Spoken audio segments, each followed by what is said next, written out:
When I newly packed in Coca, there is this provision shop I used to go and buy some things in big quantity. I always go there, mostly weekends, to take few things or stay there and watch football match. One day, I did transfer for them. It didn't go, so the owner of the shop collected my number in case if they don't see the money. From there, I start to send money to her account, then come and shop. We turn to good customers. So if the lady did not see me for like one full week, she will call to check on me. From there, we built a friendship that leads to one secret relationship. She started coming to my house. She was about 45 years, then I was 33. But you will not know her age because she is beautiful and slim. To cover up our friendship, she starts telling people I am her brother because we are from same states. One evening, I came to her shop. I saw one beautiful girl.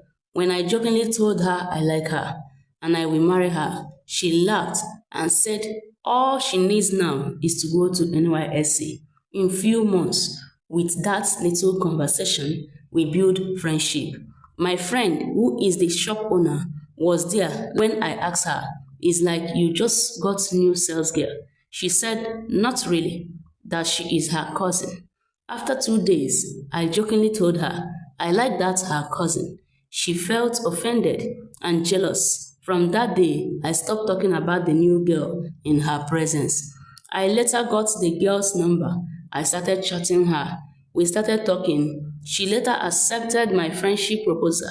I invited her to my house, which she did. One thing leads to another thing, we had intercourse. From that day, we continue, mostly Saturdays if she is going to the market. I miss her when she went to camp, but when she came back from camp, we met over and over because we both had started loving each other. I was still playing smart, trying to be careful so my woman friend will not know her cousin and sex girl is coming to my house. She is also being too careful because my woman friend warns her never to have anything to do with me, but she do not know the reason according to her. So she is also careful. Few weeks after she went back for service, she told me she was pregnant. I told her we are keeping the baby. I told her she should come back so we can go and meet her parents. Then she told me that the shop owner, who is my woman, is her biological mother. I said, "You mean your auntie in the shop?" She told me that she is her biological mother. She said she gave birth to her at home before marrying, that she was 14 years when her mom married.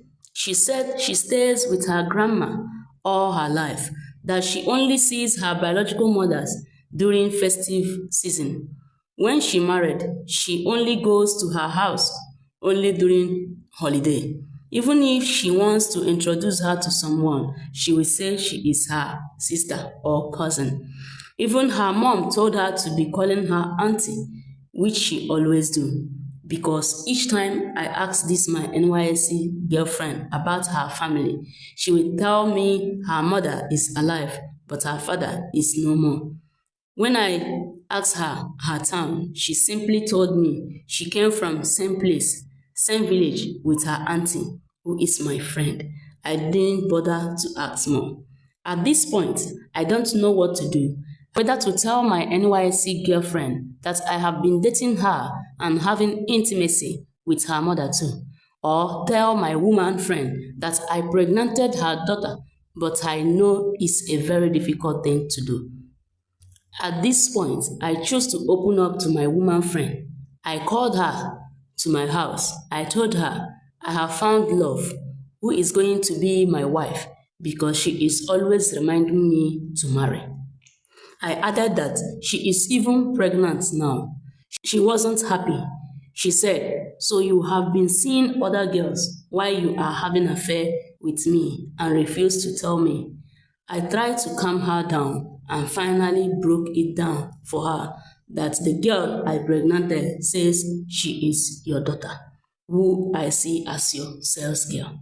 She shouted, "Impossible," and left my house. When I tried to call, she did not pick up. I went to her shop 2 days later. She walked me out of her shop. My girlfriend called and told me her mother told her for getting pregnant for me that she is disowning her. She kept on asking why did her mom dislikes me with passion. I told her I don't know. It took me time to convince my woman friend to meet me one more time and hear me out. I told her she never told me that the girl I thought is her sales girl is her biological daughter, that she should understand this situation. She only told me, "You hurt me big. I can never forgive you. You cannot be doing me and be doing my daughter." She left. I got my fiance's grandma's phone number. We started talking. I told her I want to marry her granddaughter. She was happy. We start putting plans together for introduction and collecting of lists. One evening, she unblocked me to call me and say, "I will deal with both of you with the last drop of my blood to make sure you will never marry my daughter, you son of a devil." She cut the call, blocked me again. By this time, my fiance is 4 months plus. We moved on with the introduction plans. I kept calling my fiance's uncles. We fixed the introduction in second week of August, so school will close because she is serving as a teacher in her NYC primary assignment. My fiancé decided to go back to the village on July 28th. Unfortunately, she was involved in a car accident and died instantly. When I was called by her uncle, it was like film to me. I can't believe it. He told me because of her condition, they cannot embalm her, that they will be burying her straight and give her her own burial rites by their church use at the same day. He told me that we'll be traveling to the state where it happened to get her body. On the said date, I went with my 2 siblings and one friend and my father.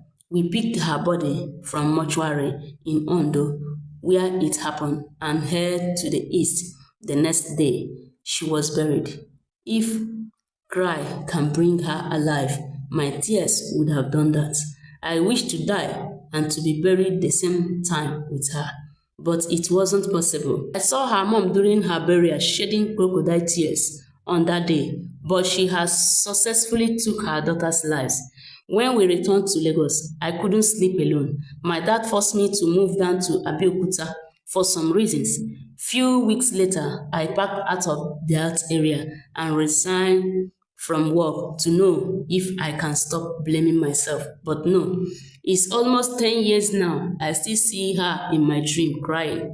Till today, I still blame myself. 7 years later, I got married. I have one girl I named after her, Joanne. Since that time, I have never set my eyes on her mother, and I hope never to till I die.